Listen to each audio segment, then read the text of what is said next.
Hello everyone, welcome to our YouTube channel. हमारा आज का क्लास अगेन मैराथन क्लास से रिलेटेड है। हमने ऑलरेडी, अगर आप लोग मैराथन क्लासेस की बात करो तो 6 क्लासेस अपलोड की हैं और आज हमारी एमकॉम एंट्रेंस एग्जाम 2024 से रिलेटेड लास्ट मैराथन क्लासेस है, क्लास नंबर 7। आज भी हम लोग approx 300 to 350 plus MCQs discuss करने वाले हैं एंड ये सारे के सारे एमसीक्यूज हर एक एग्जाम पॉइंट ऑफ व्यू से बहुत रेलेवेंट होने वाले हैं। तो चलो फिर जल्दी से अपना आज का सेशन स्टार्ट करते हैं, जहाँ हमारे पास सबसे पहला क्वेश्चन है, the life cycle concept places particular emphasis on risk for management in any firm of failing to cultivate invention and innovation. This statement refers to, अगर देखो ये बेसिकली जो हमारा स्टेटमेंट है इन्वेंशन या इनोवेशन से रिलेटेड, तो ये तो प्रोडक्ट लाइफ साइकिल को ही ना रिप्रेजेंट कर रहा है कि एक प्रोडक्ट बनने में क्या क्या फेजेस उसमें आते हैं। Product cost plan, market segmentation, correct answer होगा C, product life cycle. Next is which is the basic form of innovation? Introduction of noble production process, improvement and development of existing process, improvement and development of existing firm. अब innovation की बात करें तो innovation मतलब कोई ना कोई new idea create करना, जो कि तीनों ही ऑप्शन में गिवन है, तो करेक्ट आंसर होगा D. Next, the market process involves which functions? Buying, transporting, storing, selling, grading, financing, risk bearing, dividing.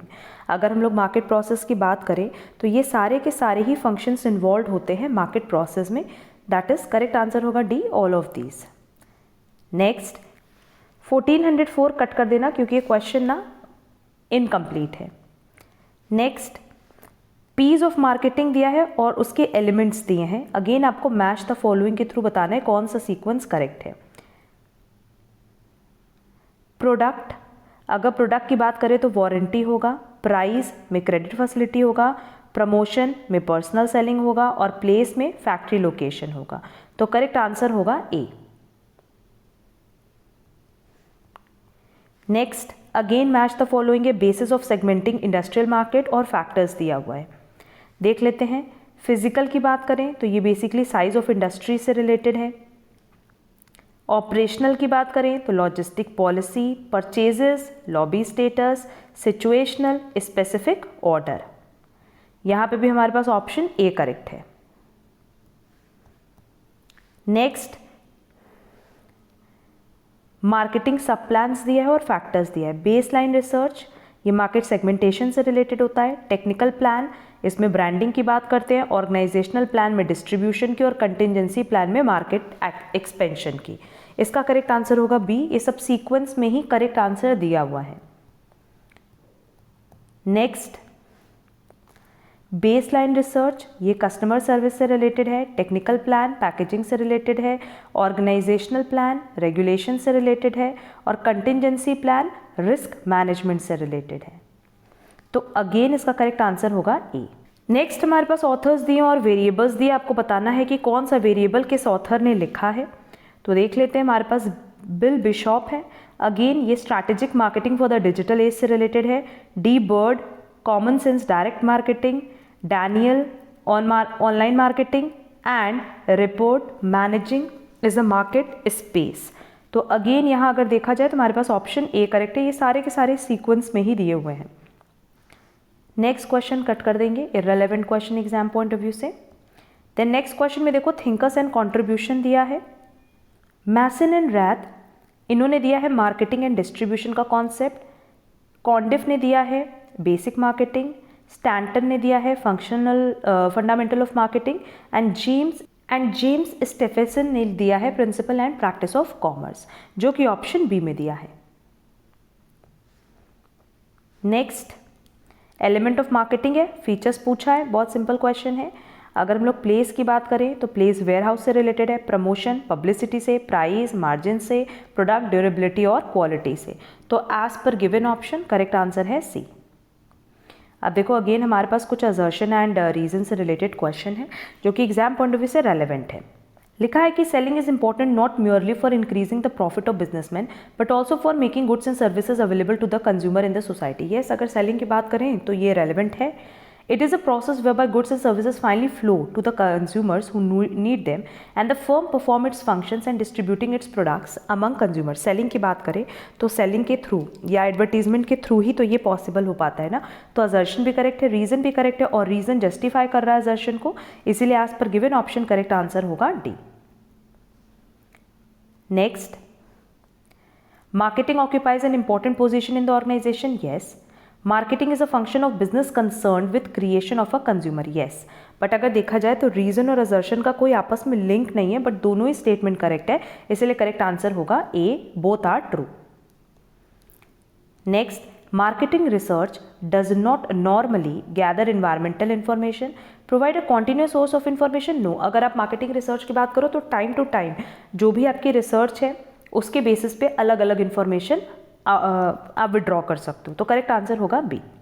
Marketing planning is concern with planning the amount, the placement of newspaper ad, planning consignment sales contract to be offered, planning sales force size deployment. Correct answer होगा D, all of the above. MRP की बात करें तो MRP का full form है manufacturing resource planning as per given option. Correct answer होगा C. Marketing research data is gathered by observation, in depth interview, experiment, all of the above. Next, the most structured marketing problems are likely to be those dealing with, सबसे ज़्यादा problem होती है place को deal करने में. तो correct answer होगा सी, कि किस प्लेस पे आप अपने प्रोडक्ट को सेल करो. Next, a marketing plan is composed of 3 basic components, और ये 3 बेसिक कंपोनेंट्स कौन कौन से हैं? ऑब्जेक्टिव है, प्रोसीजर है एंड डिसीजन. तो as per given option correct answer होगा B. Next, the market process involves which function. अभी ये सेम क्वेश्चन ऊपर डिस्कस किया था, करेक्ट आंसर होगा D, all of the above.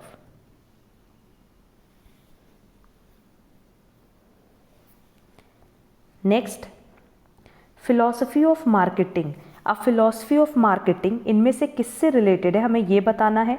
Product oriented marketing से, production oriented, sale oriented, customer oriented, social marketing और green marketing. Correct answer होगा D, all of the above. Next, micro marketing environment में क्या क्या चीज़ें आती हैं देख लेते हैं. सप्लायर आएगा, कंज्यूमर आएगा, सर्विस प्रोवाइडर नहीं आएगा और लोकल शेयर होल्डर आएगा. तो as per given option correct answer होगा C. Next, internal marketing environment includes. अब इंटरनल मार्केटिंग इन्वायरमेंट में क्या क्या आता है? एम्प्लॉयज़ आता है, मार्केट आता है, सर्विस प्रोवाइडर आता है, बट लोकल शेयर होल्डर नहीं आएगा, कंज्यूमर नहीं आएगा. तो करेक्ट आंसर होगा A. Next, marketing segmentations division of market into separate homogeneous group of customer on the basis of. ये हम लोग किसके बेसिस पे करते हैं? Geographical variables, demographic factor, psychological और साइकोग्राफिक फैक्टर, बिहेवियरल बेसिस, सबके बेसिस पे करते हैं. तो करेक्ट आंसर होगा D. Next, element of promotion mix. अब प्रमोशन मिक्स की बात करें तो पर्सनल सेलिंग है, सेल्स प्रमोशन है, पब्लिक रिलेशन है, डायरेक्ट मेल है, ट्रेड फेयर्स भी है, एडवर्टाइजिंग भी है. तो करेक्ट आंसर होगा D. Next, a market segment should be measurable भी होना चाहिए, ड्यूरेबल, साइजेबल, असेसेबल, प्रॉफिटेबल. इनमें से सब होना चाहिए. तो करेक्ट आंसर होगा D, all of the above. Stage of PLC, product life cycle के स्टेजेस अगर हम बात करें तो इंट्रोडक्शन है, ग्रोथ है, मैच्योरिटी है, डिक्लाइन है, बट असेसेबल और एटीट्यूड नहीं है. तो as per given option correct answer होगा सी. नेक्स्ट क्वेश्चन कट कर देंगे, एग्जाम पॉइंट ऑफ व्यू से रेलेवेंट नहीं है. असर्शन है कि management of working capital refers to the management of current asset and current liability. No doubt अगर हम लोग बात करें कि मैनेजमेंट मतलब जो वर्किंग कैपिटल है वो क्या होता है? Current asset minus current liability तो होता है. तो ये स्टेटमेंट तो हमारा करेक्ट है. But the major thrust of course is on the management of current asset because current liability arise in the context of current asset. No, अगर हम करंट एसेट की बात करें तो इसकी एक अलग प्लेस है और करंट लायबिलिटी की एक अलग प्लेस है. तो असर्शन करेक्ट है बट रीजन बिल्कुल इनकरेक्ट है. तो करेक्ट आंसर होगा B. Next, arrange the following staffing procedure in the correct sequence. Option देख लेते हैं. Determining sources of personal supply, preparing personal specifications, selection of personal, determining personal characteristics. देखो सबसे पहले होता है कि आपको प्रिपेयर करना होता है पर्सनल स्पेसिफिकेशंस, फिर आप डिटरमाइन करते हो कि ये जो पर्सनल सप्लाई होगी ये इंटरनल सोर्स से होगी कि एक्सटर्नल सोर्स से होगी, देन उनकी कैरेक्टरिस्टिक्स को डिटरमाइन करते हैं एंड लास्टली हम लोग उनमें से किसी का सिलेक्शन करते हैं. तो as per given option correct sequence होगा A. Next, sequence of following in the order which they are practised. Promotion, performance appraisal, recruitment, training and development. देखो सबसे पहले तो रिक्रूटमेंट होता है, फिर उनको प्रॉपर ट्रेनिंग दी जाती है, फिर उसके अकॉर्डिंग परफॉर्मेंस अप्रेजल होता है और फिर प्रमोशन होता है। तो as per given option correct answer होगा D. Next, the workman compensation act came into force in which year? 1924। जो question exam point of view से रेलेवेंट नहीं है वो हम स्किप कर रहे हैं, ठीक है। Next, an ordinary person does not want to work on his own. X theory. An individual is willing to work on his own. Y theory. Motivational factors. Hygiene theory. Esteem needs. Hierarchy theory. तो as per given option correct answer होगा D. Next, a manager delegates authority. Yes. The manager want to shrink his responsibility. नहीं, वो अपनी responsibility कम नहीं करना चाहता है, वो अपना वर्क लोड कम करना चाहता है, बट उसकी रिस्पॉन्सिबिलिटी तो एट एनी कॉस्ट कम नहीं होगी, भले ही उसने अपना वर्क किसी और को ट्रांसफ़र कर दिया हो।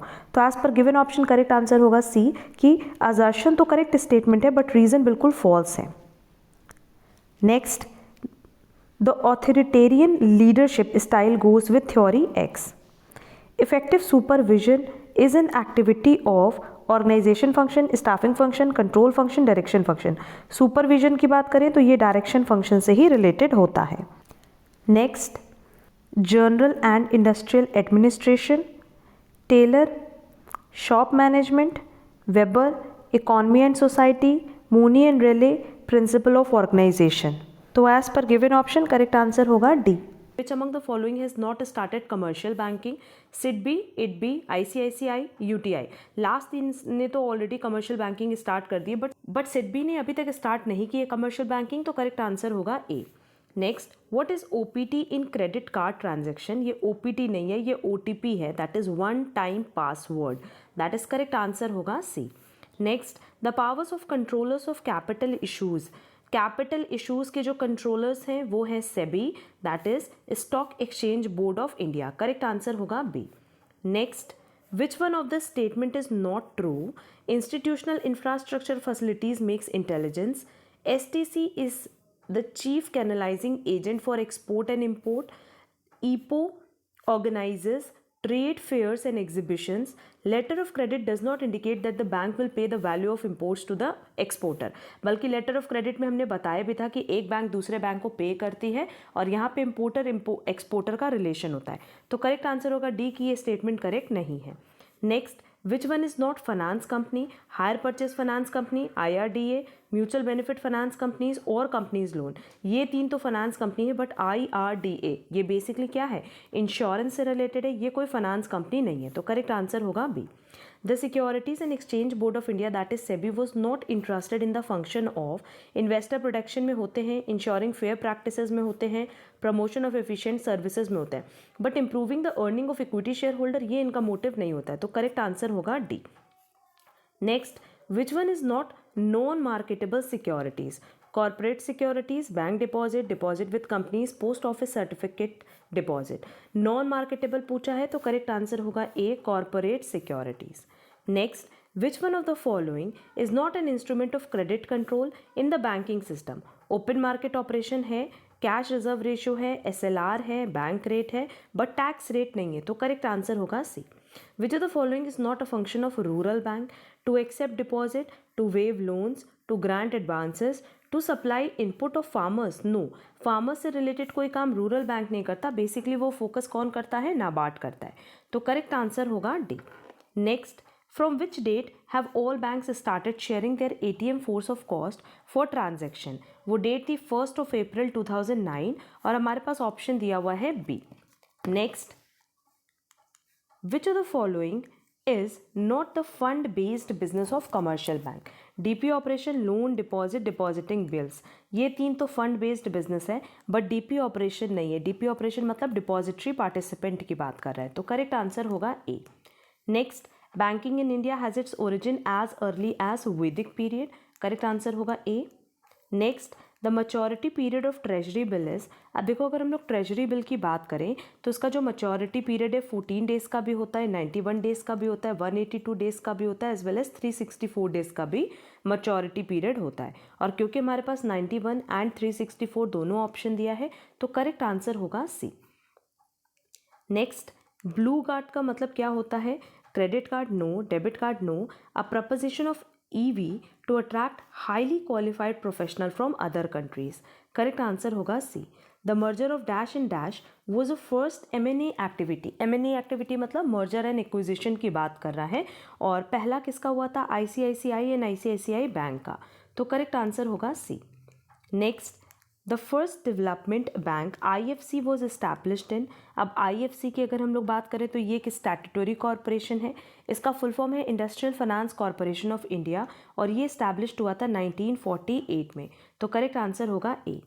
The number of approved stock exchange in India, अब देखो अगर हम लोग ओवरऑल स्टॉक एक्सचेंज की बात करें ना तो टोटल हमारे पास 23 स्टॉक एक्सचेंज हैं, जिसमें से 2 नेशनल लेवल स्टॉक एक्सचेंज है, एक BSE और एक NSE।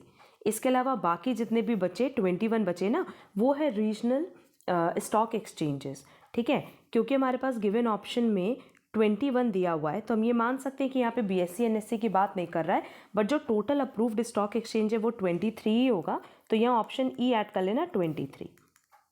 Next, the first financial institution जो इंडिया में सेटअप हुई वो है IDBI, ICICI, IRBI और IFCI।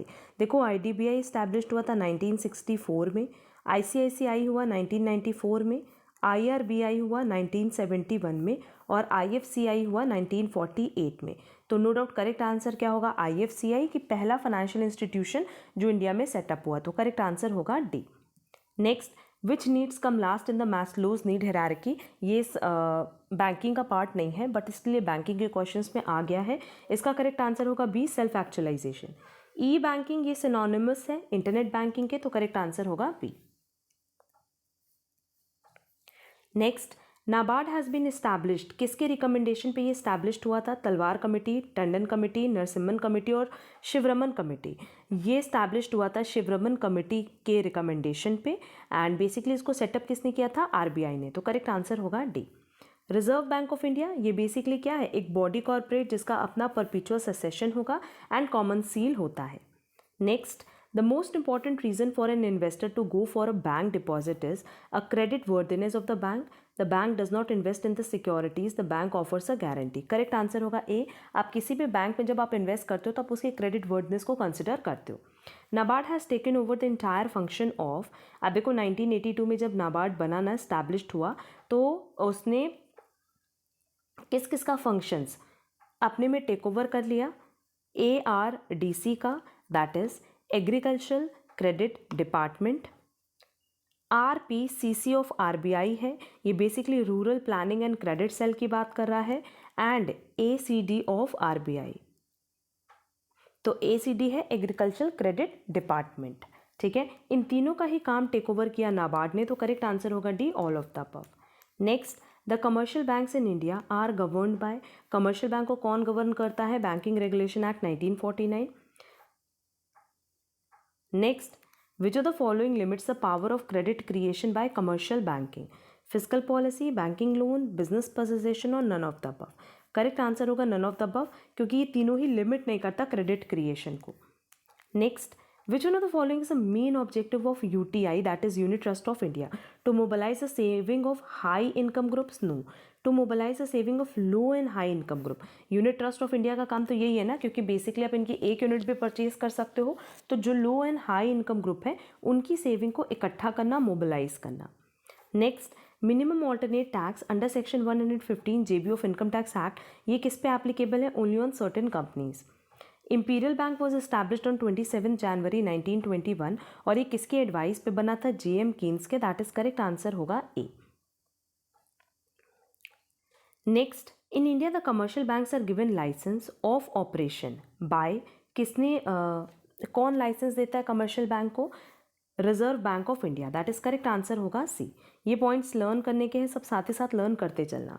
The provision of general reserve banking companies are made keeping in view the provision of Indian companies act 1956, banking companies act 1949। The commercial bank do not perform one function out of the following. Mobilisation of saving करता है, loans and advances देता है, but क्या currency note issue करता है? नहीं। वो काम किसका है? आरबीआई का। One of the item is not related with E banking, demand draft, SPMS, ECS, ATM. अगर ई बैंकिंग इलेक्ट्रॉनिक बैंकिंग की बात करें तो डिमांड ड्राफ्ट इसका पार्ट नहीं होगा, करेक्ट आंसर होगा ए।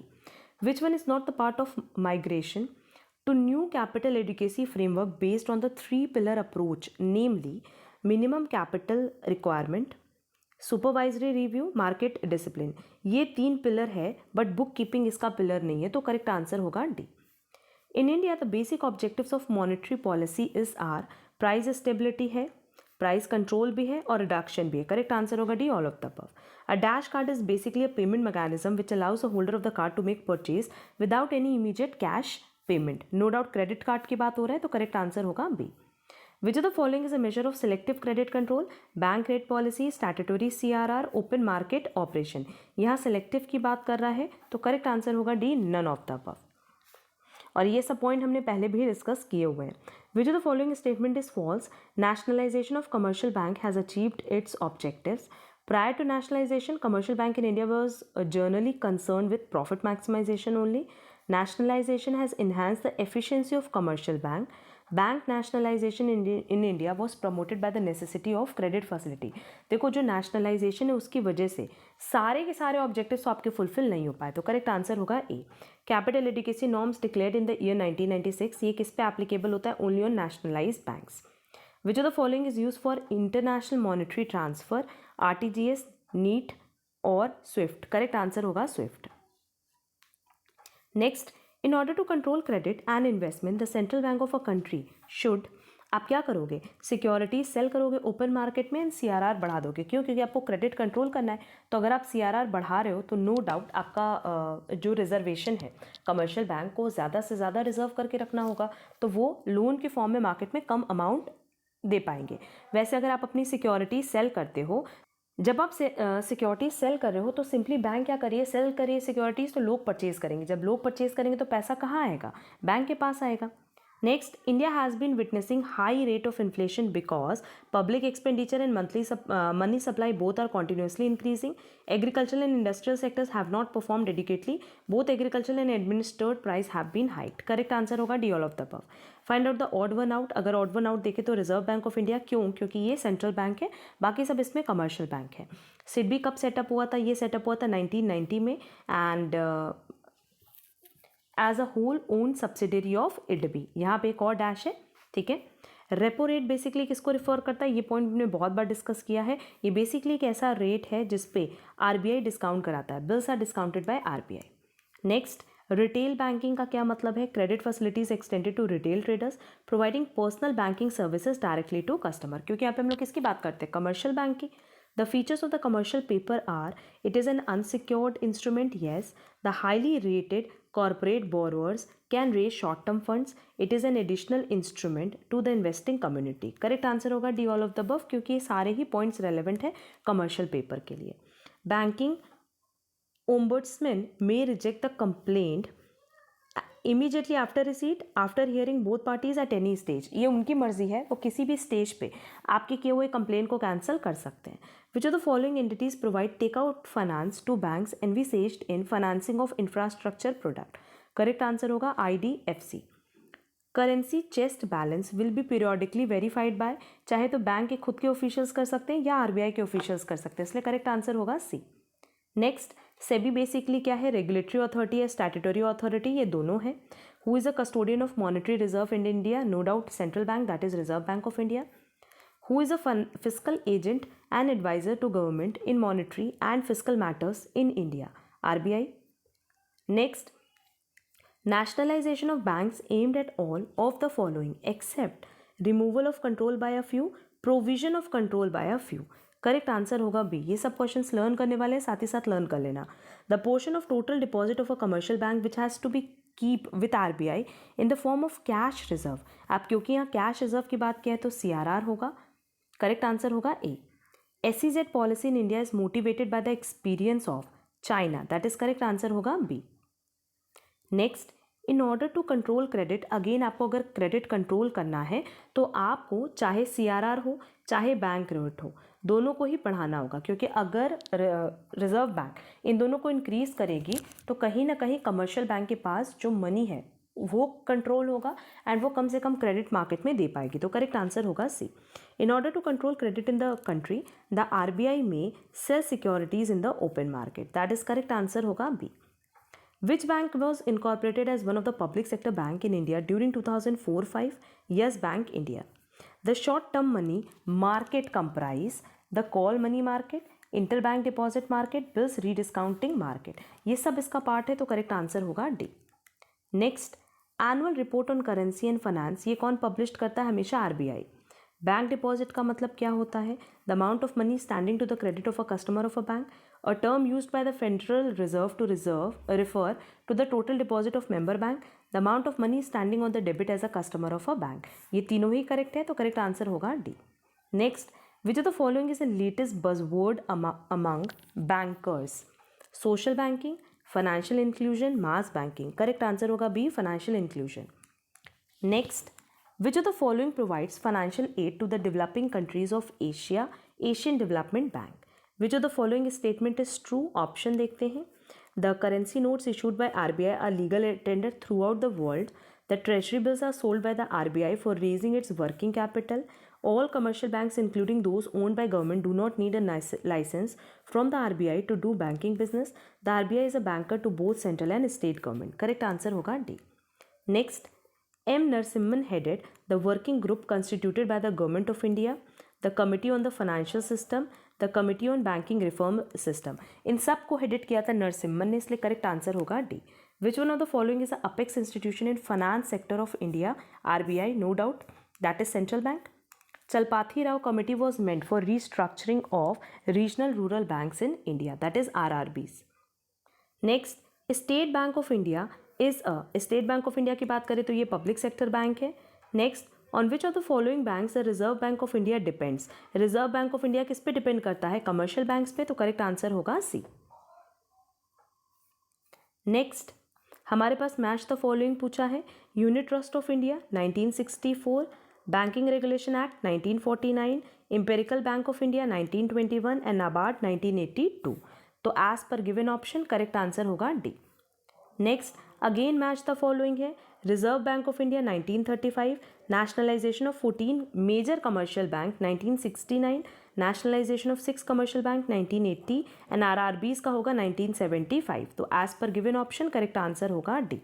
अब क्रेडिट कंट्रोल की बात करें तो ये RBI के अंडर होता है, कॉरपोरेट कंट्रोल MCA के अंडर होता है, IPO कंट्रोल SEBI के अंडर होता है एंड यूलिप कंट्रोल IRDA के अंडर होता है। तो करेक्ट आंसर होगा B.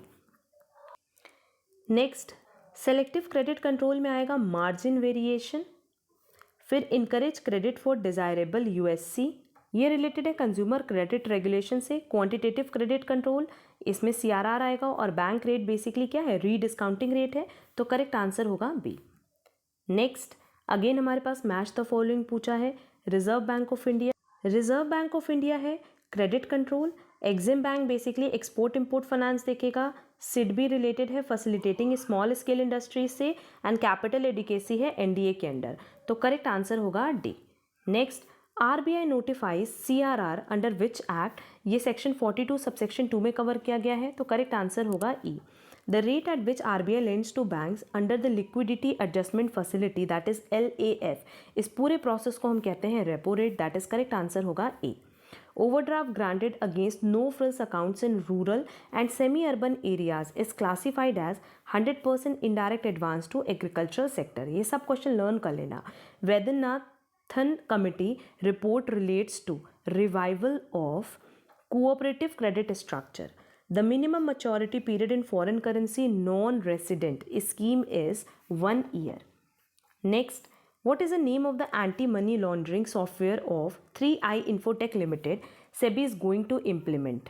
MLOC, who is the governing body for the new pension scheme? अब नए पेंशन स्कीम के लिए जो नई गवर्निंग बॉडी है वो है PFRDA, that is pension fund regulatory and development authority.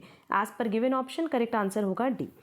Real time gross settlement ये कौन मैनेज करता है? RBI. As per the RBI clean note policy, writing on a currency note is punishable offence. अगर आप currency note पे लिखते हो तो ये पनिशेबल ऑफेंस है। The advance value of LIC policy ये हमेशा लिंक्ड होती है सरेंडर वैल्यू से। BCSBI is set up on the recommendation of which committee? ये रिकमेंड किया गया था तारापुर कमेटी के through. That is correct answer होगा ए।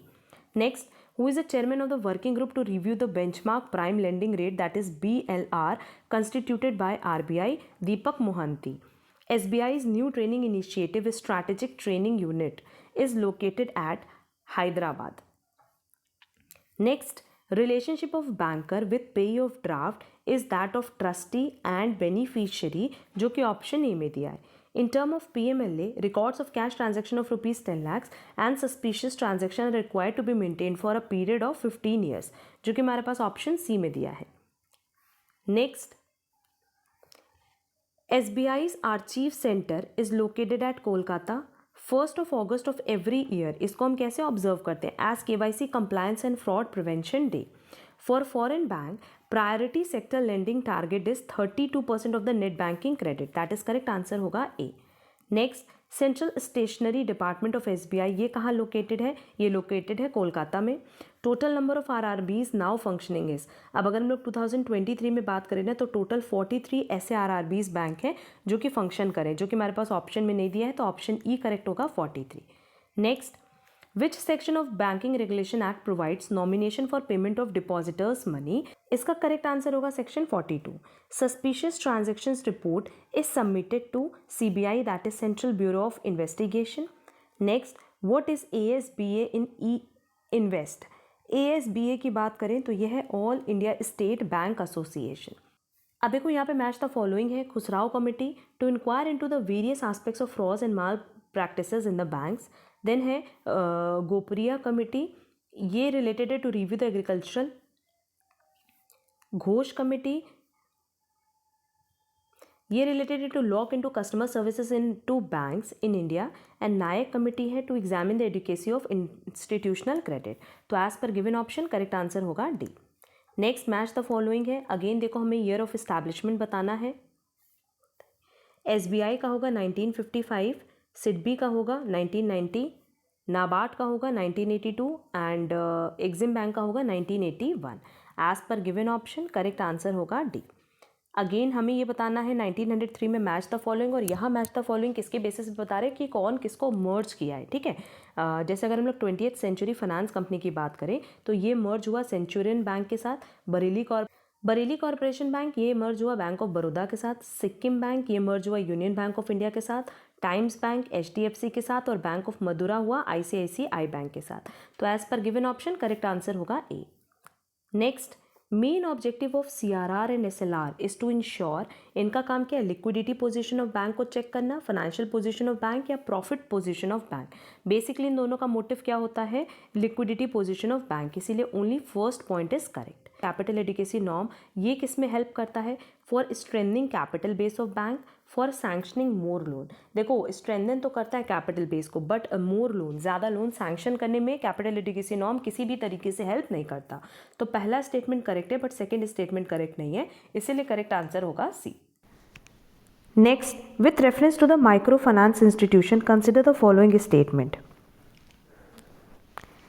एट प्रेजेंट अगर हम लोग माइक्रो फाइनेंस इंस्टीट्यूशन की बात करें तो it obtain finance from bank according to RBI guidelines. और माइक्रो फाइनेंस इंस्टीट्यूशन की बात करें तो provide small credit to low income household and small informal businesses. आप देखो अगर हम लोग बात कर रहे हैं माइक्रो फाइनेंस की ना, तो इनका बेसिकली काम यही होता है कि उन हाउस होल्ड को या उन इनफॉर्मल बिजनेसेस को जिनके पास इनकम कम है, ठीक है, उनको ना ये लो रेट पे या लो स्केल पे क्रेडिट प्रोवाइड करते हैं. तो as per given option correct answer होगा B. Next, the success of E banking ये किस पे डिपेंड करता है? मल्टी लेयर सिक्योरिटी सिस्टम पे, रिस्क सिस्टम पे, surveillance system, updated flawless software, stringent legal framework. Correct answer होगा B. Next, read the following events, arrange the events in the ascending order of their occurrences. ठीक है, event पढ़ लेते हैं और उसके अकॉर्डिंग सीक्वेंस डिसाइड करते हैं. allowing convertibility of rupee at the market rate in the current account, nationalization of general insurance business, establishment of IDBI, capital adequacy norms for commercial banks। देखो सबसे पहले तो होता है कैपिटल एडिकेसी नॉर्म्स, ठीक है, उसके बाद हम लोग IDBI को इस्टेब्लिश करते हैं, फिर नेशनलाइजेशन करते हैं एंड देन कन्वर्टेबिलिटी करते हैं। तो as per given option correct answer होगा A. Next, which among the following is not true with regard to merchandise banker. अब ये बेसिकली करेंसी एंड बैंकिंग से रिलेटेड, डेवलपमेंट बैंकिंग से related, law and practices of banking से related ही questions हैं। बोला है कि इसमें से कौन सा ट्रू नहीं है। It can deposit accept deposit, yes. It can advance loan, no. It can do other banking activities, yes. It can manage to a public issues, no. Second और फोर्थ स्टेटमेंट इनकरेक्ट है, बाकी दोनों correct है कि merchandise banker deposit accept कर सकता है, banking की बाकी एक्टिविटीज़ कर सकता है। Next, indent may be open और closed. Open indent does not specify the price and other detail of the goods. The closed indent specify the brand, price, number, packaging, shipping, made, insurance, etc. Yes, अगर हम लोग indent की बात करें तो बिल्कुल correct statement दिया है open indent and close indent से related. And this is required as a part of export procedure, no, ये एक्सपोर्ट प्रोसीजर से रिलेटेड नहीं है। तो as per given option correct answer होगा C. Next, use of paper money is replace by plastic money, ये तो सबको पता है। The future will see the electronic money clearance through satellite networking. Yes, and RBI is encouraging e-banking. आज की date में देखो तो ज़्यादा से ज़्यादा e-banking को ही प्रमोट किया जा रहा है। तो ये दोनों ही स्टेटमेंट करेक्ट है, इसलिए करेक्ट आंसर होगा D. Next, bank have control over a large part of supply of the money in the circulation. Yes, उनका कंट्रोल है। They can not influence the nature and character of production in any country. नहीं, ऐसा नहीं है। अगर ये reason देखें तो बिल्कुल इनकरेक्ट है, वो कुछ हद तक प्रोडक्शन को भी कंट्रोल कर सकते हैं। तो करेक्ट आंसर होगा बी, के असर्शन ट्रू है, बट अगर हम लोग रीज़न की बात करें तो बिल्कुल इनकरेक्ट है। IDBI serves as the apex institution for term finance to industries, मतलब मेन इंडस्ट्री मानी जाती है, मेन इंस्टीट्यूशन मानी जाती है ये। One of the functions of IDBI is to assist other financial institution by refinancing of loans granted for export. The primary objective of IDBI is to dash, regulate and supervise the working of other financial institution. इनका काम होता है coordinate करना, regulate करना and supervise करना। Next, the IDBI can grant a line of credit, yes. Loans and advances, yes. Correct answer होगा सी। The IDBI अंडरराइट्स, इनका काम है ये अंडरराइट्स भी करते हैं और साथ ही खुद सब्सक्राइब भी कर सकते हैं शेयर्स एंड डिबेंचर्स को। तो करेक्ट आंसर होगा B. Next, all India financial institutions are IDBI, IFCI, ICICI, ये तीनों ही हैं। स्टेट लेवल फाइनेंशियल इंस्टीट्यूशंस कौन सी हैं?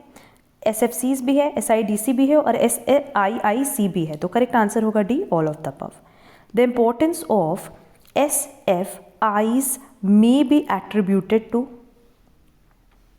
देख लेते हैं। As per given option correct answer क्या होगा? They constitute an important source of long term finance, yes.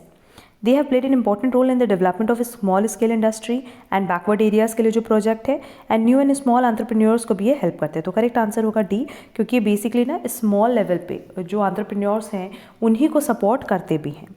Next, यहाँ बता रहा है कि IDBI का इनमें से कौन सा मेन ऑब्जेक्टिव है? कोऑर्डिनेशन, रेगुलेट करना, सुपरवाइज करना, ये ऊपर अभी बताया है। Supplementing the sources of other financial institution, yes. Planning, promoting development of key industries, correct answer होगा D, all of the above. Next, the main functions of UTI are, unit trust of India की बात कर रहा है कि इसमें से main function कौन सा है? To mobilise the savings of the community, yes. To invest the savings, yes. To serve unit holders, yes. Correct answer होगा D, all of the above. The main functions of IFCI are, ये basically question learn करने वाला है। जब चारों option पढ़ोगे ना तो ये चारों ही करेक्ट है, क्योंकि ये लोन्स एंड एडवांसेस भी देते हैं एस्टैब्लिशमेंट के लिए, डाइवर्सिफिकेशन के लिए, ये लोन देते हैं कैपिटल मार्केट के लिए, ये अंडर राइटिंग भी करते हैं शेयर्स एंड डिबेंचर्स का, सब्सक्राइब भी करते हैं एंड क्रेडिट परचेज भी अलाउ करते हैं। तो करेक्ट आंसर होगा D. Next, ICICI have been established to achieve the objective to assist in the formulation, expansion and modernization of industrial unit, to stimulate and promote the participation of private capital in such industrial units. Correct answer होगा both. SFCs के function में क्या क्या चीज़ें आती हैं वो पूछ रहा है, देख लेते हैं। लोन एंड एडवांसेस ग्रांट करना or to subscribe to debenture of industrial concern, guaranteeing loans raised by industrial concern. Correct answer होगा सी. ये सब क्वेश्चन लर्न करने वाला है तो साथ ही साथ लर्न कर लेना. स्टेट फाइनेंशियल कॉर्पोरेशन ये किसने स्टैब्लिश्ड किया था? स्टेट गवर्नमेंट ने. Next, the financial institution IFCI ये किस ईयर में स्टैब्लिश्ड हुआ? 1948. IDBI ये किस ईयर में स्टैब्लिश्ड हुआ? 1964. UTI ये किस ईयर में स्टैब्लिश्ड हुआ? 1997. ICICI ये किस ईयर में स्टैब्लिश्ड हुआ? 1955. Banks can avail refinance against loans made to industrial units from IDBI. सब क्वेश्चन लर्न करने वाला है तो प्लीज़ साथ ही साथ लर्न कर लेना. Which of the following are the objectives and functions of IDBI? इसमें अगर देखोगे तो technical and administrative assistance provide करते हैं, undertake market and investment research भी करते हैं और लेंडर की तरह भी एक्ट करते हैं. तो करेक्ट आंसर होगा D. Which of the following schemes are operated by IDBI?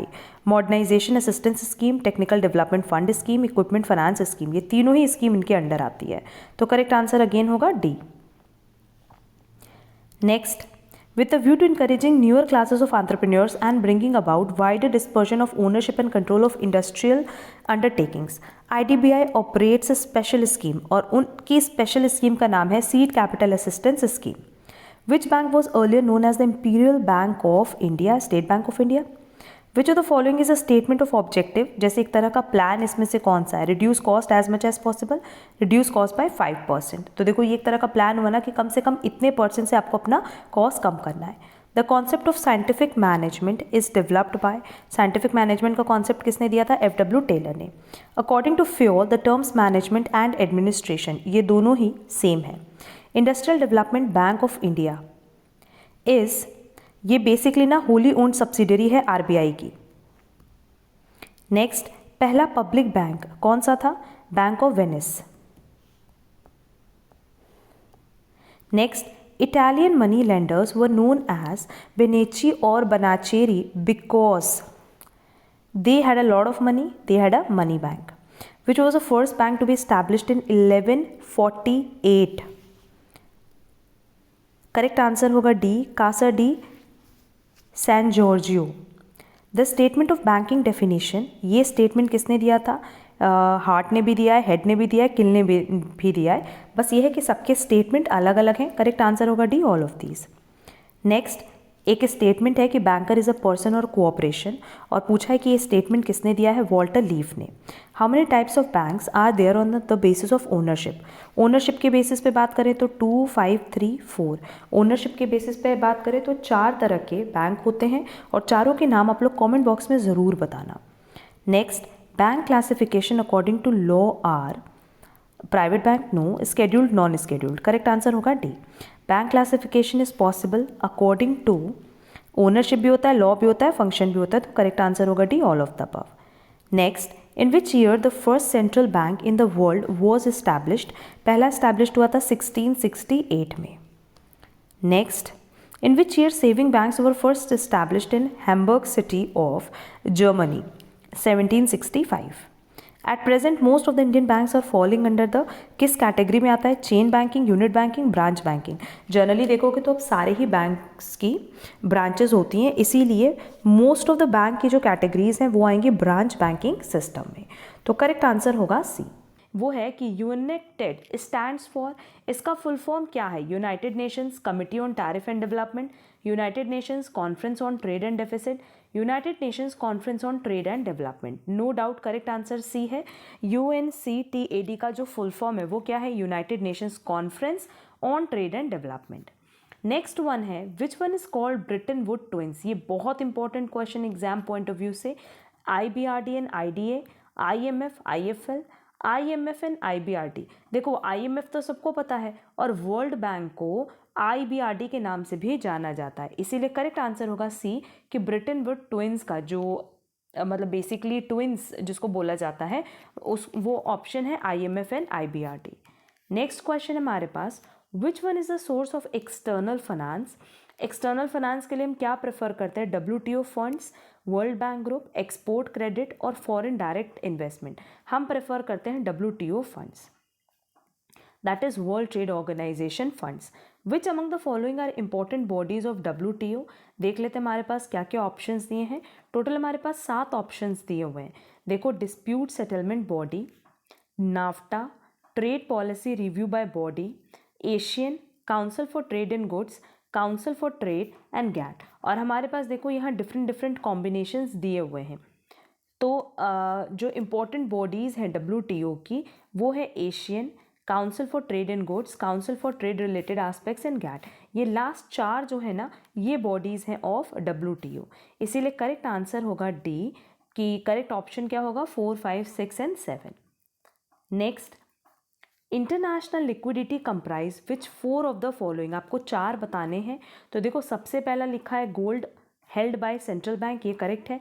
Bye families नहीं कंसिडर करते, अपडेटेड फ्लॉलेस सॉफ्टवेयर नहीं लेंगे, लीगल फ्रेमवर्क नहीं लेंगे, फॉरेक्स एक्सचेंज और reserve held by commercial banks ये आएगा, SDRs आएगा एंड क्रेडिट फैसिलिटीज़ आएगा। तो ये 4 इंटरनेशनल लिक्विडिटी कंप्राइज करेगा।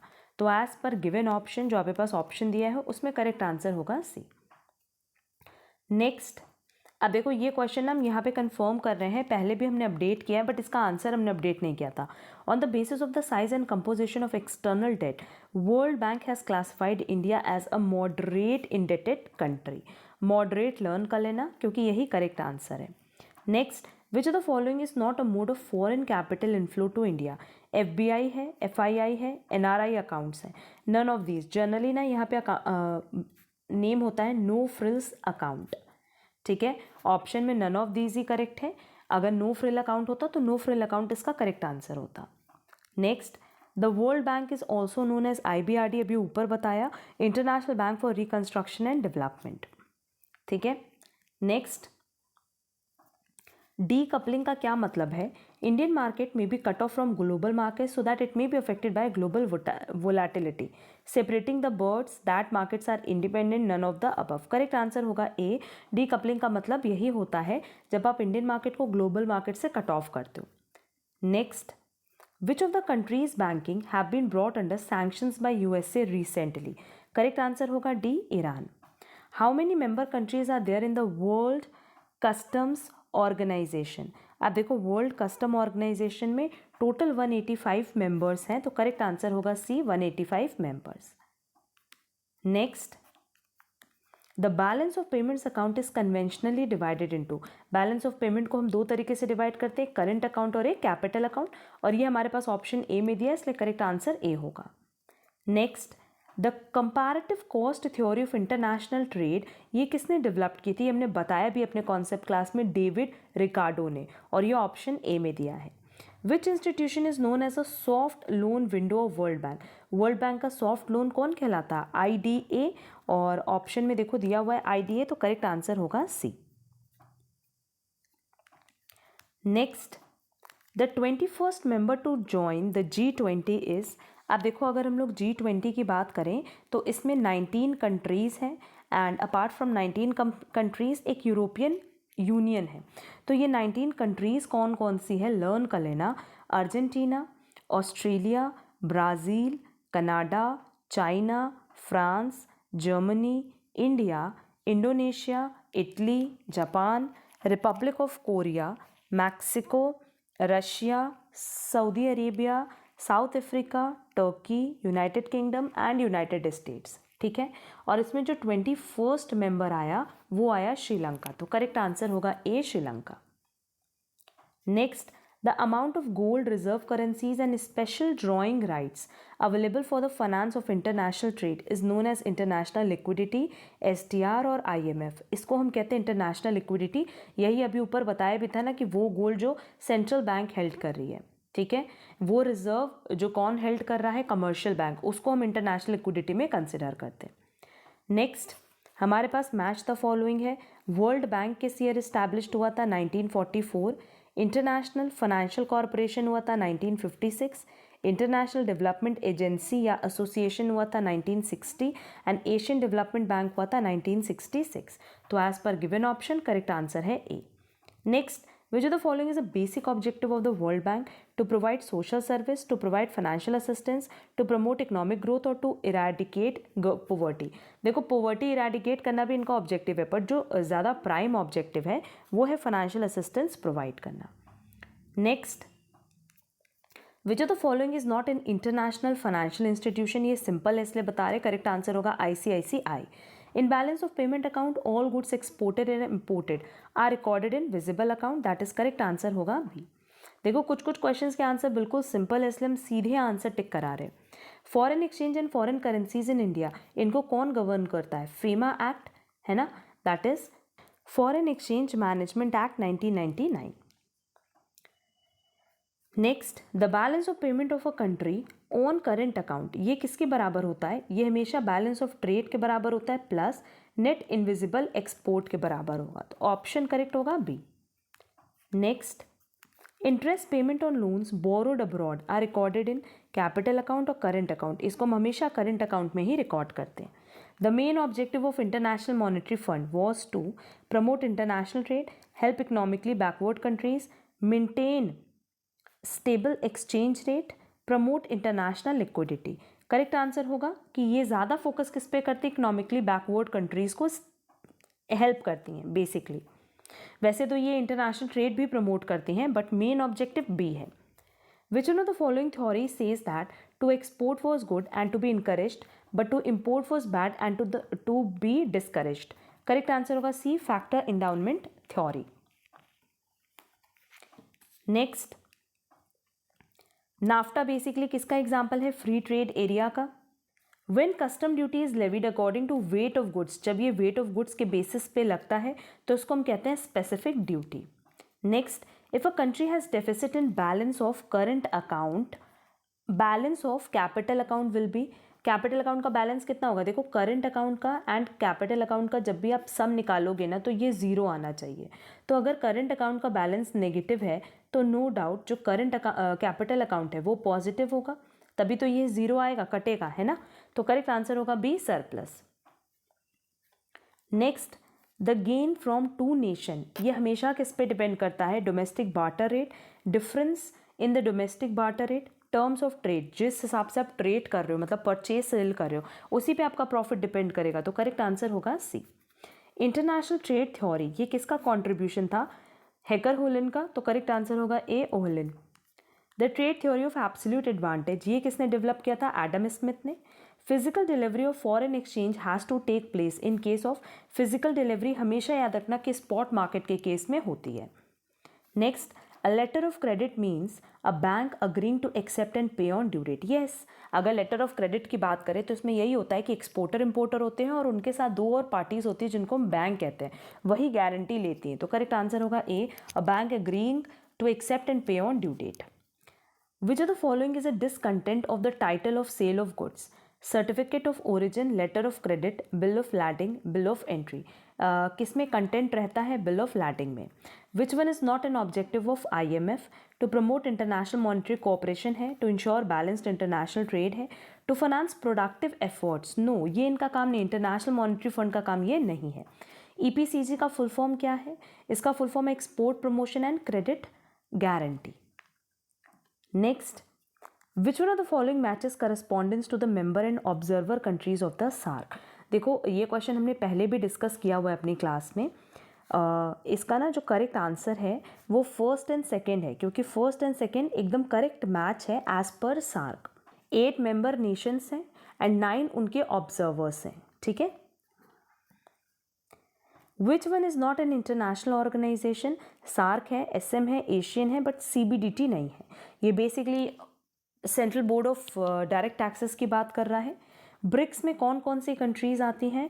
ब्रिक्स में आएगी Brazil, Russia, India, China and South Africa. That is correct answer होगा C. Next, out of the following which one is not related with WTO? TRIPS है, ministerial conference है, TRIMS है, but TRAI नहीं है. तो correct answer होगा D. Which one is not the form of FDI? Purchase of existing assets in foreign currency, new investment in property plant equipment, making investment is a mutual fund. In the mutual funds, transfer of many type of asset. देखो FDI मतलब foreign direct investment और जब आप existing asset को purchase करते हो तो ये फॉरेन डायरेक्ट इन्वेस्टमेंट नहीं है, तो करेक्ट आंसर होगा ए। और लास्ट क्वेश्चन है, which one of the following is not the advantage of MNCs to the host country? Increase in social activities, economic activities, natural resources, R&D। देखो ये 3 तो होगी MNCs में, बट सोशल एक्टिविटीज इंक्रीज नहीं होगी क्योंकि वहाँ पे बेसिकली फोकस होता है प्रॉफिट मोटिव या प्रॉफिट जनरेट करना। क्लियर? तो करेक्ट आंसर होगा ए। ये ओवरऑल बहुत जो इंपॉर्टेंट MCQs थे वो हमने डिस्कस कर लिए। आप हमारा चैनल ज़रूर सब्सक्राइब कर लेना एंड अगर आपको आज का वीडियो पसंद आया तो वीडियो को लाइक कमेंट शेयर ज़रूर करना सो दैट हम इसी तरीके के वीडियोस और अपलोड कर सकें एग्जाम के पहले। उम्मीद करते हैं कि आपको आज का क्लास पसंद आया होगा। बहुत जल्दी हम नेक्स्ट सब्जेक्ट के MCQs के साथ मिलेंगे। आज के लिए बस इतना। Thank you so much.